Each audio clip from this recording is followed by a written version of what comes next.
Olá, aqui é Luiz Malta, sejam muito bem-vindos ao nosso Almanac HQ.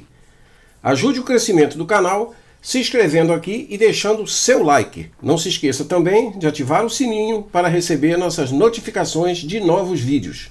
Estamos também no Facebook, Twitter, WhatsApp e Instagram. Hoje nós vamos fazer uma interessante viagem aos anos 60 e 70 com 3 revistas clássicas da histórica editora Ebal, que, como todo bom colecionador de quadrinhos sabe, foi a principal editora de quadrinhos no Brasil dos anos 50 até meados dos anos 80.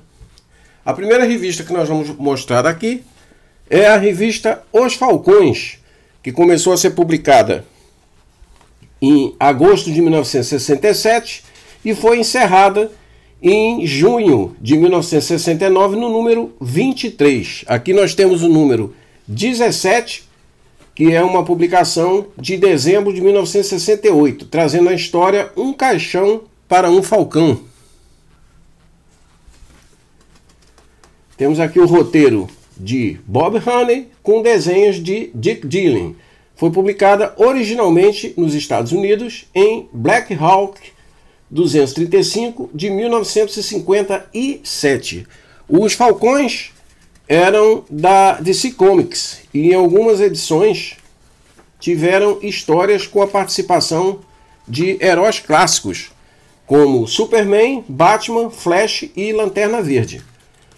Os Falcões Negros eram um pequeno grupo de aviadores da época da Segunda Guerra Mundial, sendo que os integrantes tinham diversas nacionalidades. Eles passaram a se chamar Os Falcões quando foram publicados pela Ebal nos anos 60.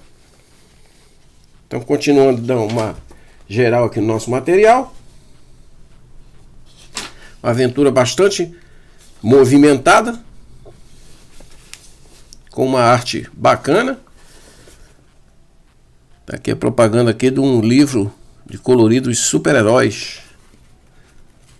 Isso é um material histórico. Numa segunda história nós temos aqui Congo Bill e Janu, o Menino das Selvas. Não sei nem que personagem é esse. Mas essas revistas da Ebal sempre tinham histórias secundárias. Então esse aqui foi o número 17 do Juvenil Mensal, que traz Os Falcões. Material bem interessante. Em seguida nós temos a revista Fantomas, série criada pela editorial Novaro, baseada em um personagem pulp francês, criado em 1911 por Pierre Sylvestre e Marcel Alain. Essa versão retrata um criminoso, mestre dos disfarces, que usa alta tecnologia em seus golpes, auxiliado pelo professor Nemo. Então nós temos aqui essa primeira revista aqui do Fantomas. Essa revista foi lançada no Brasil em agosto de 70 e foi encerrada em 1971 na edição 14.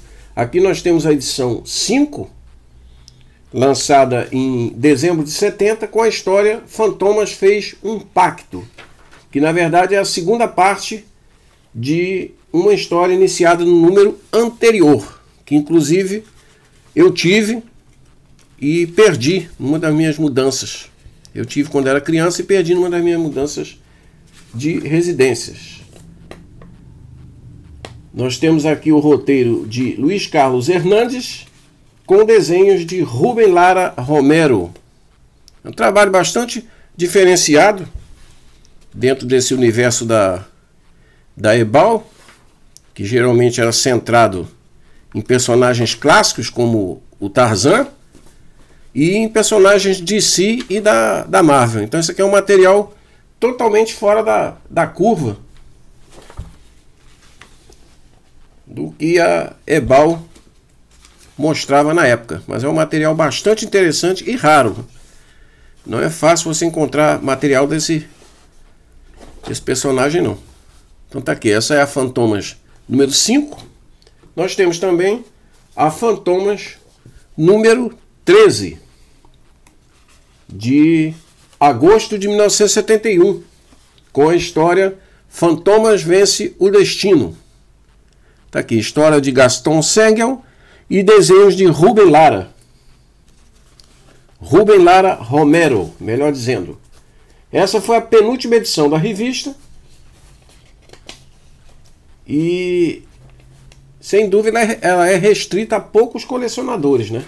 Aqui nós temos um material de um personagem bastante interessante que ficou perdido no tempo e merecia mais destaque na mídia de quadrinhos.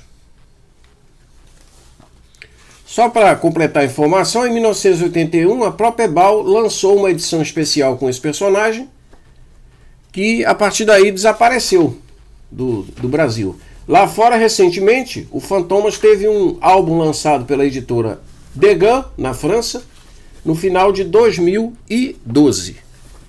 Mas aqui no Brasil continua desaparecido. E essas revistas, como eu disse, são raríssimas. Isso aqui é material de colecionador mesmo.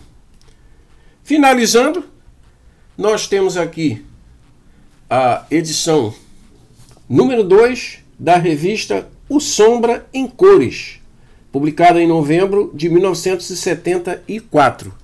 Essa revista começou a ser publicada em outubro de 1974 e foi encerrada em junho de 75 na edição 9. Aqui nós temos essa sensacional aventura, que eu considero um clássico do personagem, chamada O Assassino do Parque, com o roteiro de Denny O'Neil e arte de Michael Kaluta. Essa história foi publicada originalmente em The Shadow número 2, em 1973. Essa aqui foi a primeira revista que eu peguei do Sombra, e já com essa história aqui que eu considero sensacional, um dos clássicos do personagem, realmente com todo o clima noir aqui do Sombra. Tudo está presente aqui nessa misteriosa aventura. O Sombra é um personagem de histórias policiais, criado originalmente para programas de rádio na década de 1930. Seu criador foi Walter Brown Gibson, sob o pseudônimo de Maxwell Grant, melhor dizendo. Trata-se de um impiedoso vingador mascarado que na realidade é o milionário Lamont Cranston. Esse é o alter ego do Sombra. Esse final da história aqui também é sensacional. Temos aqui a propaganda do Almanaque Super-Heróis. Era um almanaque gigante, de 1975. Eu tinha esse almanaque aqui do Capitão Marvel, que vinha com esse pôster aqui, e também perdi. Em seguida, nós temos aqui uma história secundária chamada A Morte Ri por Último, que foi publicada originalmente em Forbidden Tales of Dark Mansion, número 12, de 1972, também da DC. Essa história segue a linha que havia saído pela Ebal numa coleção de 10 edições da revista chamada Histórias da Casa Mal Assombrada, que eu também perdi numa mudança de casa. Como vocês podem ver, eu perdi muito material que hoje vale uma verdadeira fortuna. Bom, essa aqui foi a edição 2 do Sombra em Cores. Temos aqui as duas do Fantomas e os Falcões. Nós hoje vamos ficando por aqui, mas na semana que vem estaremos de volta com o nosso Almanaque HQ, comemorando a marca de 200 episódios, num vídeo especial. Portanto, confiram e não percam, que vai valer muito a pena, ok? É isso aí, um forte abraço a todos, valeu!